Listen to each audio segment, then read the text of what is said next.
하였음이니라. 그가 먹고 정신을 차리니 다윗이 그에게 이르되 너는 누구에게 속하였으며 어디에서 왔느냐 하니 그가 이르되 나는 애굽 소년이요 아말렉 사람의 종이더니 사흘 전에 뱀이 들매 주인이 나를 버렸나이다. 우리가 기렛 사람의 남방과 유다에 속한 지방과 갈렙 남방을 침노하고 시글락을 불살랐나이다. 함께 읽겠습니다. 다윗이 그에게 이르되 내가 나를 그 군대로 인도하겠느냐 하니 그가 이르되 당신이 나를 죽이지도 아니하고 내 주인의 수중에 넘기지도 아니하겠다고 하나님의 이름으로 내게 맹세하소서. 그리하면 내가 당신을 그 군대로 인도하리이다 하리라. 사무엘상 중반을 넘어가면은 사울과 다윗이 등장합니다. 사실 이름은 사무엘서인데 그 내용을 보면 사무엘에 대한 기록은 정말 이상하기만큼 짧습니다. 그리고 나머지는 사무엘상은 사울과 다윗 이야기, 사무엘하는 다윗과 솔로몬의 이야기, 다윗의 이야기네요. 다윗의 이야기고 열왕기로 넘어가야 솔로몬 이야기가 나옵니다. 어쨌든 사무엘서임에도 불구하고 주인공이었던 사무엘은 적게 나오고 중반으로 넘어가면서부터 사울과 다윗 이야기가 이 사무엘 상하 전체를 가득 채우고 있습니다. 그래서 사무엘을 기록한 저자는 이 두 사람의 모습을 극명하게 대비시켜 보여줍니다. 그래서 이 이스라엘 백성들이 가나안 땅에 들어가서 그때의 왕이 없으므로 각자 자기 속에는 옳은 대로 행하였더라 라고 말씀하셨는데, 그러면 하나님께서 기뻐하시는 왕은 누구이냐? 사울이냐 다윗이냐? 이 두 사람의 모습을 통해 진정한 왕의 모습을 하나님께서는 보여주고자 하셨습니다. 이스라엘 백성들이 출애굽해서 광야를 거쳐서 가나안 땅에 정착을 했고, 그러면서 이제 하나님의 나라가 세워지지 않습니까? 출애굽한 이스라엘 백성, 그 백성을 통치하는 율법이 하나님 나라의 법이고, 이제 지금은 땅이 없는데 하나님께서 가나안 땅을 선물로 주셨기 때문에 나라와 주권과 영토, 백성과 주권과 영토 이 세 가지가 이루어지면서 하나님 나라가 이제 본격적으로 눈에 보이게 이 땅에 임한 것입니다. 그런데 이 백성들은 그 가나안 땅에 들어가서 우상 숭배를 하게 되죠. 그 땅 문화의 동화가 되어버립니다. 그리고 이 사람들은 요구합니다. 하나님, 우리에게도 왕을 주십시오. 우리에게도 왕을 주신다면 우리도 다른 나라들처럼 이렇게 굳세게 안정적으로 살아갈 수 있을 거고 하나님을 더 잘 섬길 수 있겠습니다. 왕을 주십시오. 그래서 하나님은 먼저 사울을 세워주십니다. 사울을 왕으로 세워주셨는데 하나님이 이 사울을 실패한 왕이 되고자 처음부터 세우신 것은 아니셨습니다. 사울이 하나님의 뜻에 불순종하여서 하나님의 명령을 어겼기 때문에 하나님께 버림을 받은 것이죠. 그래서 하나님은 또 다른 왕의 후보를 세워주십니다. 그 사람은 다윗입니다. 다윗 또한 그 당시에 최고의 지도자였던 사무엘로부터 기름을 부은 사람이었습니다. 정통성이 있었습니다. 사울의 군대 장관으로 활약을 펼치면서 혁혁한 공과도 세웁니다. 그래서 백성들로부터 두터운 신망을 가지고 있었습니다. 그러나 하나님은 다윗을 광야로 몰아내십니다. 그곳에서 다윗을 훈련시키십니다. 이런 극적인 상황 가운데 놓여있는 이 두 사람의 인물, 물론 오늘 본문 말씀에는 사울이 등장하지는 않습니다만 우리가 지난번에 한번 28장 말씀을 통해 사울이 신접한 여인에게 묻는 그 장면과 그 이후에 나오는 다윗의 모습, 계속되는 모습을 통해 하나님께서 기뻐하시는 왕의 모습을 가진 사람은 다윗이다 라는 것을 보여주고 있습니다. 오늘 본문 말씀은 비록 사울에게 쫓겨가지고 이방 나라인 블레셋에게 자기 몸을 의탁하고 있지만 그럼에도 불구하고 다윗이 하는 행동을 통해 하나님께서 세우시는 왕의 모습은 이런 모습을 가진 사람이다 라는 것을 우리에게 알려주고 있습니다. 30장 1절 말씀을 보면 다윗과 그의 사람들이 블레셋 가드 왕의 군대에 속하여서 이스라엘 민족과 전쟁을 하러 나간 이야기가 배경으로 깔려 있습니다. 그러니까 이 30장 1절 바로 앞에 그 이야기가 있다는 거죠. 지금 다윗은 블레셋 가드 왕, 블레셋 지역 5개 나라 왕 중에 한 왕 밑에 들어가 있습니다. 거기서 이제 잠시 피신처를 삼고 거기서 생활을 하고 있었는데 이 블레셋 연합군이 이스라엘과 전쟁을 벌이게 되는 겁니다. 사울 왕과 함께. 그래서 다윗은 그 가드 왕 아기스의 수하로 군대 장관으로 그 전쟁에 참여할 위험에 있었습니다. 자칫하면 이제 동족 산장의 비극을 경험하게 되는 것이죠. 그런데 하나님의 은혜로 나머지 블레셋 왕들이 반대를 해서 다윗이 지금 다시 그 전장을 떠나 고향 시글락으로 돌아오는 것이 오늘 1절 내용이 이제 시작이 되는 겁니다. 근데 돌아와 보니까 이 자신이 살고 있던 삶의 터전이 모두 다 불에 탄 겁니다. 집으로 돌아와 보니까 집에서 반겨주는 사람이 없습니다. 그 아내들과 자녀들 모두가 다 끌려갔습니다. 누군가에 의해. 그러니 이 사람들은 지금 이제 좀 정착을 하고 동족과의 전쟁을 피해서 이 자리에 돌아와서 여기서 좀 행복한 시간을 보내려고 했는데 누군가가 쳐들어와서 성읍을 불사르고 가족과 자녀들을 다 가진 재물 모두를 다 싸그리 가져가는 그런 일을 경험하게 된 것이죠. 그래서 다윗은 하나님 앞에 물으면서 이 전쟁을 다시 수행해 나갑니다. 그리고 아말렉 사람들을 기습하여서 거기에서 있었던 모든 것들을 다 다시 되찾아오는 내용이 오늘 우리가 읽은 본문 말씀과 또 읽지는 않았지만 오늘 설교 말씀을 통해 함께 살펴볼 30장 전체의 내용의 이야기입니다. 이 모습에서 아직 왕이 되지는 않았지만 사울보다 더 왕으로서 모습을 보여주고 있는 다윗을 우리는 발견하게 됩니다. 오늘 본문 말씀을 통해 어떤 모습이 도대체 다윗에게 있었던 어떤 모습이 정말 하나님께서 기뻐하시는 왕의 모습이었는지 한 3가지 정도로 함께 살펴보려고 합니다. 첫 번째는 백성들과 다투지 않는 모습입니다. 백성들과 다투지 않는 모습. 그러면 왕은 백성들이랑 다투는 게 왕입니까? 라는 생각을 가질 수 있겠지만 사울 왕은 그렇게 했습니다. 그건 이제 나중에 한번 살펴보기로 하고 6절 말씀 우리 함께 한번 읽어보도록 하겠습니다. 6절 말씀입니다. 시작. 백성들이 자녀들 때문에 마음이 슬퍼서 다윗을 돌로 치자 하니 다윗이 크게 다급하였으나 그의 하나님 여호와를 힘입고 용기를 얻었다. 지금 성읍이 불타고 아내가 자녀들이 다 포로로 잡혀간 그 상황에서 이 다윗과 함께 했던 군사 600명이 있었습니다. 이 사람들은 아까 전에 말씀드렸던 그 블레셋과 이스라엘의 전쟁터였던 그곳에서부터 3일 밤낮을 걸어와가지고 겨우 집에 도착했는데 집에 와보니까 모든 것이 다 없어져버린 것이죠. 그래서 이들은 너무 화가 나니까 다윗을 향하여 이 분노를 표출합니다. 다윗을 돌로 치자. 다윗을 돌로 죽이자. 우리가 다윗이 아니었다면 굳이 그곳에 갈 필요도 없었고 우리가 살고 있는 이 생업의 터전이 다 무너질 필요도 없었고 그리고 우리의 가족들이 포로로 잡혀갈 일도 없었다. 다윗을 치자.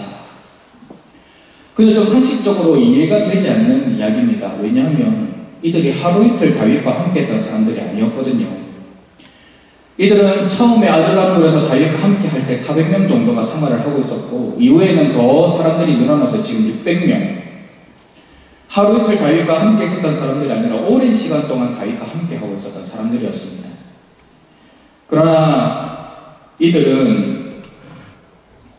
이들의 구성원들을 보면은 28장 말씀에 이들은 환난당한 자, 빚진 자, 마음이 원통한 자, 그러니까 오갈 데 없는 사람들이 다윗을 희망으로 삼아서 우리 여기로 한번 와서 다윗이라는 인물이 대단한 인물인데 이 사람이 왕이 되면 우리의 인생도 역전되니까 여기 한번 붙어보자 라고 해서 지금 다윗에게 모여있는 사람들이었습니다. 그리고 또한 읽지는 않았지만 오늘 본문 이후의 말씀 중 22절, 30장 22절 말씀을 보면 다윗과 함께 갔던 자들 가운데 악한 자와 불량배들이 22절이 아닌가요? 네, 자막이 좀 잘못 나온 것 같습니다. 다윗과 함께 갔던 자들 가운데 악한 자와 불량배들이라고 되어 있습니다. 그러니까 지금 다윗과 함께 있는 이 사람들은 좋은 사람들도 있겠지만 마음이 원통하고 또 그 사회에서 소외된 사람들이 지금 모여있고 그리고 악한 자들도 있고 불량배들도 섞여 있는 겁니다. 그런 사람들을 다윗이 이끌고 지금 같이 생활을 하고 있었던 거죠. 그러니까는 이들은 다윗과 오랫동안 함께 했음에도 불구하고 사실 기회도 여러 번 있지 않았습니까? 사울 왕을 죽일 기회가 그 천금 같은 기회가 2번이나 있었습니다. 그때 제거해버렸으면 지금 이 사람들이 이렇게 고생을 안 하는데 그때 다윗이 풀어줌으로 인해서 이 사람들이 지금 고생을 하고 있었던 거죠. 그러니까 이제 그 분노를 모두 다 다윗에게 표출합니다. 저 사람 도로 쳐 죽이자. 다윗 도로 쳐 죽이자. 그렇게 이야기를 하고 있는 것이죠. 다윗은 그들이 그런 말을 할 때 그들과 다투면서 충분히 자기를 보호할 수 있었습니다. 심지어 이거는 하극상 아닙니까? 지금 다윗이 리더가 되어 있고 그 사람들이 다윗과 함께하는 군사들이었는데 하극상이었습니다. 근데 그럼에도 불구하고 다윗은 그들과 다투지 않는 모습을 보여주고 6절 말씀을 보면 그의 하나님 여호와를 힘입고 용기를 얻었더라. 자기를 향해 돌을 던지려고 하는 그 사람들, 자기에게 분노를 표출하는 그 사람들 대항하지 않고 다투지 않고 위급한 바로 그 순간에 여호와 하나님을 힘입고 용기를 얻었다. 이 다윗이 보여주는 왕의 모습인 거죠. 외부로부터 어떤 어려움이 있다고 할지라도 자기는 하나님 안에 있다는 확신이 있었습니다. 지금 상황이 어떻게 흘러간다고 할지라도 하나님께서 자기를 기름 부으셨고 자기의 삶을 인도해 가실 것이라는 믿음이 있었습니다. 그래서 그분 안에서 자기 스스로를 강하게 붙들고 세울 수 있는 그런 믿음이 다윗에게는 있었던 것입니다. 만약에 하나님에 대한 믿음과 온전한 신뢰가 없다면, 하나님을 의지하는 그 의지함이 없다면 지금 자기에게 분노를 내고 돌을 던져 자기를 죽이려고 하는 그 사람들과 함께 싸우지 않았겠습니까? 마찰을 일으키지 않았겠습니까? 내가 너희들을 어떻게 거두어서 지금 이 순간까지 이끌어왔는데 이러면서 싸우지 않았겠습니까? 그러나 다윗은 여호와 하나님 안에서 자기 스스로를 굳게 하고 나의 생명, 나의 인생, 내가 겪는 모든 것 다 하나님의 손 안에 있다 라는 것을 믿음을 가지고 그 위기를 극복해 나갈 수 있었던 것입니다. 이 모습은 사울과 많이 달랐죠. 사울은 백성들과 다투었습니다. 공포 정치를 펼쳤습니다. 당장 다윗을 질투해서 다윗을 쫓아다니고 있었습니다. 다윗에게 칼과 음식을 내어준 놉이라는 지역에 있는 제사장들 전부 다 몰살시켰습니다. 하나님을 섬기는 제사장조차 몰살시킬 만큼 사울은 질투에 가득 찼고 공포 정치를 펼치고 있었습니다. 사울 주변에 남아있는 신하들은 어떤 사람들만 남아있겠습니까? 그 놉이라는 땅에 그 제사장이 있는 그 지역에 다윗이 들렸다 갔다라고 고발했던 도액과 같은 사람, 간신배들, 자기의 비위를 맞춰주고 입에 발린 소리만 하는 그런 신하들만 있지 않았겠습니까? 자기에게 맡겨진 백성이 있음에도 불구하고 그들을 공포정치로 다스리고 다윗만을 쫓아다니면서 백성은 전혀 돌보지 않는 사울의 모습과 지금 자기와 함께 하고 있었던 사람들이 자신을 죽이려고 하는 그 상황 속에서 백성들과 다투지 아니하고 하나님을 전적으로 의지하는 이 다윗의 모습, 이 두 사람의 모습을 통해 누가 진짜 왕인지, 하나님께서 기뻐하시는 왕의 모습은 무엇인지 하나님께서는 보여주고자 하신 것입니다. 두 번째, 본문을 통해 왕으로서 볼 수 있는 다윗의 모습은 어떤 어려운 상황에서도 전적으로 하나님을 의지하고 앞길을 하나님께 물어보는 사람이었다는 겁니다. 7절, 8절 말씀 우리 같이 한번 읽어보도록 하겠습니다. 시작. 다윗이 아히멜렉의 아들 제사장 아비아달에게 이르되 원하건대 에봇을 내게로 가져오라. 아비아달이 에봇을 다윗에게로 가져가매 다윗이 여호와께 묻자와 이르되 내가 이 군대를 추격하면 따라잡겠나이까 하니 여호와께서 그에게 대답하시되 그를 쫓아가라. 내가 반드시 따라잡고 도로 찾으리라. 지금 다윗은 아주 급박한 상황에 놓여 있었습니다. 막 함께 있었던 무사들은 자기를 돌로 쳐 죽이려고 하고, 지금 이 지역을 전쟁을 통해서 포로로 잡아간 사람들은 누군지 알지도 못하고 어디로 가야 할지도 모르고, 그런 상황에 놓여 있을 때에 다윗이 보여주고 있는 행동은 여호와 하나님 앞에 자신의 앞길을 물어보는 행동입니다. 아히멜렉의 아들 제사장 아비아달에게 말해가지고 에봇을 가져오라고 합니다. 에봇은 당시에 대제사장들이 입는 옷입니다. 그 옷 안에 이 가슴 부위에 우림과 둠밈이라는 두 돌을 넣어가지고 하나님의 뜻을 물을 때에 사용했던 그 옷이 바로 에봇입니다. 그 에봇을 가지고 오라고 해서 하나님 앞에 물어봅니다. 하나님, 내가 이 군대를 추격하면 따라잡겠습니까? 누구인지 알지 못하고 어딘지 알지 못하겠지만 일단은 대충이라도 가다 보면 하나님께서 인도해 주시겠습니까? 그러자 하나님께서는 대답하시죠. 그를 쫓아가라. 내가 반드시 그를 따라잡고 도로 찾으리라. 다윗은 아직 왕이 되지 못했지만 하나님의 뜻을 물어볼 수 있는 제사장이 있었습니다. 다윗은 어찌할 바를 알지 못했지만 무엇인가를 결정하기에 앞서, 어떤 일을 행하기에 앞서서 하나님을 먼저 의지하며 하나님의 뜻을 물었습니다. 인간적인 생각으로는 지금 얼마 되지 않았으니까 지금 바로 추격해가지고 가면 따라잡을 수 있지 않을까 생각할 수 있습니다. 여태까지 하나님은 언제나 우리와 함께 해주셔서 우리를 보호해 주셨기 때문에 이번에도 보호해 주실 거야. 우리 얼른 한번 가보자. 말할 수도 없었습니다. 위기와 절망의 순간을 극복하기 위해 인간적인 방법과 인간적인 계산으로 다윗은 할 수가 있었습니다. 그러나 다윗은 철저하게 하나님 중심을 살아갔습니다. 사소한 것 하나까지도 하나님께 물어보고 하나님의 응답을 듣고 움직였습니다. 사실 이런 다윗의 모습은 이번 본문에만 나타나는 것이 아닙니다. 지난번에 한번 말씀을 나누었는데 다윗이 사울에게 쫓겨가지고 막 이렇게 돌아다니다가 모압 땅에 가서 자기의 부모님을 모압 왕에게 맡깁니다. 그리고 그곳에 있으려고 하니까 갑자기 선지자가 와가지고 유다 땅으로 돌아가라 라고 이야기를 합니다. 그 땅에 돌아가면 고난당할 게 뻔하고 사울에게 막 추격을 당해가지고 엄청 피곤한 삶을 살아갈 게 뻔한데 선지자가 가라고 하니까 다윗은 갑니다. 하나님의 뜻이 있겠지. 하나님의 계획이 있겠지. 그리고 오늘 본문 이전에도 계속해서 말씀하는 것은 다윗은 무슨 일이 생길 때마다 여호와 하나님께 묻습니다. 하나님, 어떻게 하면 되겠습니까? 그때마다 하나님께서는 응답을 해주시죠. 이런 모습은 사울 왕이 보여주는 모습과 완전히 달랐습니다. 사울 왕은 하나님으로 인정하지 않았습니다. 다윗이 하나님 앞에 물었던 이유는 하나님이 내 인생의 주인이시다. 하나님이 나에게 기름을 부어주시기 때문에 내 인생을 이끌어 가실 것이다.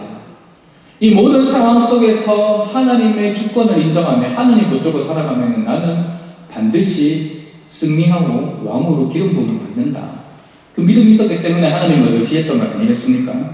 그런데 사울은 이미 왕이 되었습니다. 하나님을 드러내고 백성들로 하여금 하나님을 잘 섬기도록 하는 그런 역할을 부여받았습니다.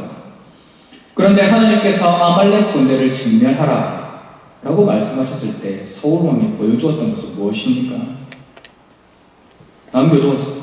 좋은 것은 남겨두고 아말렉 왕도 죽이지 않고 그렇게 자기 마음대로 하나님의 명령에 불순종하는 모습을 보여준 것입니다. 하나님은 그런 사울을 버리셨고 사울의 기도에 더 이상 응답하지 않으셨습니다. 결국에는 사울이 참다 안 되니까 신접한 여인에게 내려가서 묻지 않습니까? 그러나 다윗은 그때에도 하나님께서 다윗과 함께 하시면서 응답해 주셨고 이번에도 다윗이 물어볼 때에 하나님께서는 다윗에게 응답해 주셨습니다. 다윗은 철저하게 하나님을 의지했고 하나님의 대리 통치자로서 먼저 하나님을 경배하고 먼저 하나님을 높이는 삶을 살아갔던 것입니다. 늘 하나님과 교제하는 모습을 통해 함께하고 있던 모든 무리들에게 본이 된 것입니다. 이런 다윗의 모습은 나중에 통일왕국이 되고 난 이후에도 계속되었지 않습니까? 하나님한테 묻고 하나님을 섬기고 심지어 자기는 이 편한 왕궁에 거하고 있는데 여호와의 법궤는 아직도 저 누추한 천막에 있구나. 그 마음의 중심, 그 열정을 가지고 하나님을 따라가며 살았습니다. 그런 모습을 통해 하나님께서는 다윗을 왕의 모습을 허락하여 주시고 다윗을 왕으로 세워주신 것입니다. 사울은 하나님을 섬기지 못하고 하나님을 조롱하고 하나님의 명령에 불순종하고 하나님을 따르지 못했다면 다윗은 철저하게 하나님을 의지하고 하나님만을 높이고 하나님께 길을 묻고 하나님의 인도를 구하는 삶을 살아갔습니다. 마지막으로 볼 수 있는 왕으로서의 다윗의 모습은 공평과 정의를 행하는 모습입니다. 관대함을 베푸는 다윗의 모습이죠. 하나님께 기도의 응답을 받은 다윗은 곧 군대의 뒤를 쫓습니다. 어디로 가야 될지는 모르겠지만 대충 느낌은 있지 않겠습니까? 그 당시에 어디로 누가 지금 쳐들어왔는지 어디로 가야 하는지 그 방향은 어렴풋이 짐작하면서 그 방향으로 가고 있었습니다. 근데 문제가 생겼습니다. 나고자가 생겼습니다. 나고자. 10절 말씀을 보면은 피곤하여 부솔 시내를 건너지 못하는 200명이 있었다라고 되어 있습니다.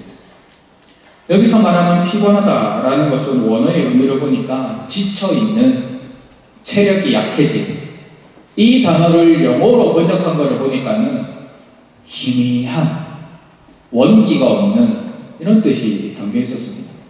그러니까 지금 3일 동안 강행군에서 시글락으로 내려왔고 그곳에서도 성읍이 불타고 가족이 다 사로잡혀간 것을 보고 막 슬피 울며 더 이상 울 힘이 없을 정도로 울었던 이 군대들이었습니다. 군사들이었습니다. 이제 다윗이 다시 그들을 독려해가지고 우리 하나님께서 응답해 주셨으니까 가자 라고 했을 때 그 중에 200명은 더 이상 갈 힘이 없었던 겁니다. 지쳐가지고 더 이상 따라갈 수가 없었습니다. 그때의 다윗은 관대한 모습을 보여주죠. 왕의 모습을 보여줍니다. 그 200명 과감하게 그 자리에 남겨서 함께하고 있는 모든 소유물들을 지키게 했습니다. 말이 좋아 200명을 남겨서 지키게 한 건데 여러분 600명 중에 200명입니다. 600명 중에 200명. 상대방은 몇 명이 있는지도 모릅니다. 600명 중에 200명이면 3분의 1이 지금 전력이 이탈해버린 것입니다. 그리고 사기적인 면에 있어서도 와, 니만 피곤하나 나도 피곤하다 이런 말들 그 사이에서 나오지 않았겠습니까? 실제로 이제 나중에 그런 불량배들이 전리품을 나눌 때 저 사람들은 주지 말자 이런 이야기도 합니다. 그러나 그 모든 상황 가운데서 다윗은 무리하거나 강행하지 않고 그 사람들을 그 자리에 남겨둡니다. 그리고 전쟁을 수행할 수 있는 400명만 데리고 가서 전쟁을 합니다. 하나님께서 큰 승리를 허락해 주셨죠. 그러나 그와 함께 있었던 이 불량배들, 악한 자들은 이 200명을 안 이롭게 생각한 겁니다. 우리는 생명을 바쳐서 전쟁을 했는데 이 사람들은 여기서 편하게 쉬고 어떻게 우리가 지금 갖고 온 이 전리품들을 이 사람들에게 나눠줄 수 있겠습니까? 이 사람들은 그냥 가족만 챙겨서 돌려보냅시다. 전리품들은 우리 400명끼리만 나눕시다. 그때 그렇게 이야기를 하죠. 그러나 다윗은 그때 그들에게 이렇게 말합니다. 23절, 24절 말씀입니다. 다윗이 이르되 나의 형제들아 여호와께서 우리를 보호하시고 우리를 치러 온 그 군대를 우리 손에 넘기셨은즉 그가 우리에게 주신 것을 너희가 이같이 못하리라. 이 일에 누가 너희에게 듣겠느냐? 전쟁에 내려갔던 자의 분깃이나 소유물 곁에 머물렀던 자의 분깃이 동일할지니 같이 분배할 것이니라 하고 다윗이 지금 바라보고 있는 것은 이 전쟁은 하나님께서 이기게 해주셨다. 이 전쟁은 하나님께서 우리에게 승리를 주셨다. 그래서 우리가 지금 이 전리품들, 우리가 잃어버린 물건 다 찾아올 수 있었다. 근데 너희들 어떻게 악하게 그런 말을 하느냐? 여기 남아있는 200명도 동일하게 하나님이 우리에게 주신 거기 때문에 하나님이 우리에게 승리를 허락해 주셨기 때문에 이 사람들도 챙겨야 된다 하면서 전리품을 분배한 것이 그때부터 좋은 전통이 된 것입니다. 다윗은 연약한 자들을 배려할 수 있는 관대함이 있었고 모든 것을 공평하게 처리할 수 있는 그런 하나님의 정의가 그에게 있었습니다. 이런 모습은 여기서 끝나는 것이 아니죠. 나머지 400명을 가지고 막 뒤쫓아가는데 길가에 어떠한 사람이 있는 겁니다. 보니까 애굽 사람 같아 보입니다. 막 정신을 못 차리고 앉아 있는 겁니다. 그때 다윗이 그를 그냥 보내지 않습니다. 가지고 있는 음식 떼줍니다. 물 마시게 해줍니다. 그러면서 그 힘들어하는 사람이 다시 기운을 북돋을 수 있도록 그렇게 배려해주고 돌봅니다. 지금 때가 어느 때입니까? 빨리 한시라도 빨리 가가지고 누군지는 모르겠지만 잡히기만 해봐라 이러면서 가야 될 그런 시기 아닙니까? 쓰러져 있는 사람이 누굽니까? 같은 유대 민족도 아닙니다. 자기들에게 어떠한 유익을 줄 수 있는 것처럼 보이는 사람도 아닙니다. 그냥 쓰러져 있는 사람입니다. 근데 다윗은 그 사람을 돌봅니다. 먹을 것을 떼어주고 음식을 좀 먹게 하고 기운을 차릴 수 있도록 도와줍니다. 근데 놀라운 일이 일어나죠. 알고 보니까 그 사람은 아말렉 군대의 종이었던 겁니다. 그 종이 병들고 힘들게 되자 이 아말렉 군대는 그 종을 버렸습니다. 그러나 다윗은 길가에 있는 그 연약한 사람도 그냥 지나치지 않고 돌보는 모습을 통해 이 전쟁에 아주 귀중한 정보를 얻게 되는 거죠.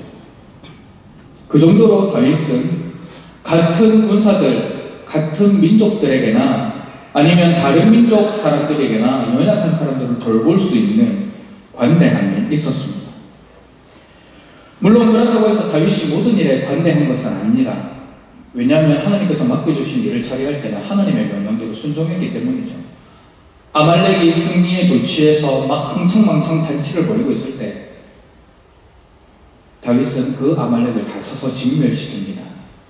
그 전쟁에서 살아남은 사람은 낙타를 타고 도망간 400명의 소년들밖에 없었습니다. 하나님의 일을 할 때, 하나님의 명령에 순종하며 나아갈 때에는 다윗은 관대한 것이 아니라 철저하게 하나님의 말씀을 의지하며 나아갔습니다. 이런 다윗의 모습, 약한 자들을 돌보고 섬기고 하나님의 명령을 지켜야 할 때는 칼같이 그 명령을 지키는 이런 다윗의 모습은 하나님의 공의와 정의, 하나님의 공평과 자비의 모습을 그대로 보여주는 아주 이상적인 왕으로서의 모습을 보여주고 있습니다. 오늘 우리는 본문 말씀을 통해 사울과 다윗의 모습을 함께 비교해 보았습니다. 하나님께서는 그런 비교의 모습을 통해 이스라엘 민족에 있어서 지금 누가 왕이냐? 이미 왕이 되었고 많은 것을 누리고 있는 사울이 왕처럼 보이는데 지금 그 사울을 피해서 도망다니고 있는 이 다윗이 진짜 왕이었더라 라는 것을 그 당시에 이스라엘 백성들에게 보여주고 있고 오늘 우리에게 말씀으로 또 말씀해주고 있습니다. 그렇다면 저는 이 말씀을 묵상하면서 다윗이 어떻게 어렵고 힘든 상황 속에서도 사실 자기의 생명이 위태로운 상황 아니었습니까? 그 상황에서도 백성들과 다투지 않고 어떻게 하나님을 원망할 수 있는 상황이었는데 하나님을 원망하지 않고 도리어 하나님을 온전히 의지하고 또 그 바쁘고 힘든 상황 가운데서도 연약한 사람을 돌보면서 관대함과 공평함의 모습을 보여줄 수 있었을까? 다윗은 도대체 어떻게 그런 모습을 가질 수 있었을까라는 생각을 해보았습니다. 그리고 동시에 오늘을 살아가는 저와 여러분들 또한 하나님께서 다윗에게 허락하였던 은혜처럼 우리도 좀 사람들과 다투지 않고 우리도 모든 상황 속에서 좀 하나님을 의지하고 우리도 그리스도인으로서 관대함과 공평함을 가지고 하나님의 공의와 정의를 이 악한 세상에 드러내 볼 수 있는 삶을 살아갈 수 있을까? 그런 생각을 해보았습니다. 저는 그에 대한 대답은 하나님을 향하여서 성실하게 가지고 있는 다윗의 중심 때문이었다고 생각을 합니다. 다윗의 중심. 다윗은 이름 없이 베들레헴에서 목동으로서 양을 치고 있을 때에도 하나님을 향한 바른 중심을 가지고 있었습니다. 얼마나 이름이 없었냐면 사무엘이 왔을 때 다윗은 아들 취급도 안 해줬습니다. 아버지가 첫째, 둘째, 셋째 막. 그런데 이 아들이 갑니까 하니까 그제서야 들에서 목동을 치고 있는 다윗을 불러옵니다. 그 정도로 이름 없고 영향력 없는 다윗이었습니다. 그러나 그때도 다윗은 하나님을 온전히 의지하며 신뢰했습니다. 다윗이 골리앗과의 전쟁을 통해서 승리를 거둠으로 왕의 군대장관이 되어서 승승장구하고 있었을 그때에도 다윗은 하나님을 향한 마음의 중심을 흐트러뜨리지 않았습니다. 사울에게 쫓겨 인생의 위기의 순간을 겪을 그 순간에도 어떻게 보면은 왕의 군대장관으로서 모든 권력과 부귀영화를 누리며 살아가다가 한순간에 도망자가 되어가지고 쫓기는 신세가 되었는데 그 순간에도 하나님을 원망하지 않았습니다. 순간순간 하나님께 믿고 순간순간 하나님을 의지하고 하나님께서 인도해 주시는 길이라면 인간적으로 보기에는 도저히 이해되지 않는 길이라도 믿음으로 가고 내 삶에 하나님의 계획과 하나님의 뜻이 있음을 믿고 나아갔습니다. 왕이 되었을 때는 어떻습니까? 왕이 되고 주변 나라들을 다 정복하고 하나님께서 어디로 가든지 다윗으로 하여금 이기게 하시고 그 땅에 하나님의 평안이 임했을 그때에도 다윗은 겸손함으로 하나님 앞에 나아가서 하나님을 예배합니다. 그곳에서 하나님의 성막을 기억하고 그곳에서 어떻게 하면 하나님의 법도를 지킬 수 있을까 고민하고 다윗이 먼저 하나님 앞에 언약의 백성으로 구별된 하나님의 백성으로 살아갔습니다. 지식으로만 하나님을 알고 있었던 것이 아니라 삶의 순간순간 인도해 주신 그 하나님의 인도의 손길을 경험하면서 삶으로 하나님을 고백드리는 다윗의 모습이었습니다. 이런 마음의 중심이 다윗으로 하여금 하나님 앞에 인정받는 삶을 살게 하지 않았나 생각해 보게 됩니다. 우리 또한 인생의 순간순간을 살아갈 때에 정말 많은 상황, 많은 환경 경험하게 됩니다. 어떨 때는 인생을 막 승승장구하면서 살아갈 때도 있고 어떨 때는 인생의 광야의 길을 걸어갈 때도 있고 또 어떨 때는 이름도 없이 빛도 없이 섬겨야 될 때가 있고 또 어떨 때는 어느 정도 성공을 거두면서 하나님께 주신 성공을 누리면서 살아갈 때가 있습니다. 그때 우리가 가져야 할 마음의 중심, 우리의 생명은 하나님의 손 안에 있다. 하나님은 늘 예수 그리스도를 통해 우리를 보호하여 주신다. 보이지 않는 어둠 가운데 있다고 할지라도 하나님의 때에 우리를 빛 가운데로 인도해 주실 것이다 라고 하는 이 믿음, 하나님의 그 절대 주권을 향한 고백, 하나님이 나와 함께 하신다는 이 사실을 우리가 온전히 믿고 나아간다면 하나님께서는 우리를 통하여서 이 땅 가운데 하나님의 영광을 보여주실 것입니다. 여러분, 사실 우리가 이 땅에서 성공하지 않아도 됩니다. 저와 여러분들 같이 죄 많은 인간을 예수 그리스도의 그 값없는 사랑으로 품어주시고 하나님의 백성으로 삼아주시어 하나님을 예배하는 자로 세워주신 것만 해도 우리는 이미 인생에서 큰 성공을 거둔 사람들입니다. 우리 같은 사람을 하나님 같은 분을 예배하는 예배자로 세워주신 것이 가장 큰 행복이요 가장 큰 성공입니다. 그 이외의 나머지는 하나님께서 주시면 감사하고 안 주시더라도 불편하기는 하지만 하나님을 원망하면서 살아갈 것이 아니라 이런 환경과 상황을 통해서도 하나님께서 이루어 가실 일이 있다는 믿음을 가지고 살아가는 것이 우리의 몫인 것이죠. 이런 사실을 우리가 진실로 깨닫고 고백하며 하나님을 의지하며 나아간다면 우리의 마음의 중심 흔들리지 않습니다. 때로는 넘어질 수도 있고 때로는 다른 사람이 살아가는 모습을 보면서 비교하면서 좌절할 수도 있고 때로는 내 인생은 왜 이렇게 안 풀리나 절망할 수는 있지만 그러나 이 모든 것들이 우리로 하여금 하나님을 떠나게 할 수는 없습니다. 하나님의 그 사랑, 그 은혜가 이미 저에게 주어졌기 때문입니다. 하나님은 저와 여러분들을 함께 불러주셔서 하나님의 그 영광스러운 일을 이루어가는 데에 저와 여러분들을 사용해 주시기 때문에 우리는 그것만으로도 이미 충분히 가치가 있고 우리는 그것만으로도 이미 성공한 사람들입니다. 그렇기 때문에 우리의 마음의 중심을 하나님께로 바로 올려드리고 어떠한 상황, 어떠한 환경, 나의 능력 이런 것들과 상관없이 마치 다윗이 어떤 모습이 있었어도 하나님을 향한 바른 마음의 중심을 가지고 하나님을 섬길 수 있었던 것처럼 우리 또한 그런 하나님을 의지하며 살아갈 수 있을 것입니다. 이런 마음의 중심 하나님 앞에 올려드릴 수 있는 저와 여러분들이 되었으면 좋겠습니다. 그래서 정말 이 세상 살아가면서 하나님의 백성이 된다는 그 은혜가, 그 영광이 얼마나 크고 놀라운 건지 우리가 먼저 경험하고, 우리가 복음대로 살아갈 때에 하나님께서 우리의 삶에 어떤 은혜의 복들을 허락해 주시는지 우리 삶을 통해 증명해 나가고, 그래서 우리가 늘 기도하며 간구하는 것처럼 하나님의 나라와 하나님의 통치와 하나님의 영광이 우리를 통해 이 땅에 임하고, 우리를 통해 이 악한 세대 가운데 드러나고, 우리를 통해 하나님의 살아계심이 이 땅 가운데 선포되는 그런 일에 쓰임받는 저와 여러분들이 되었으면 좋겠습니다.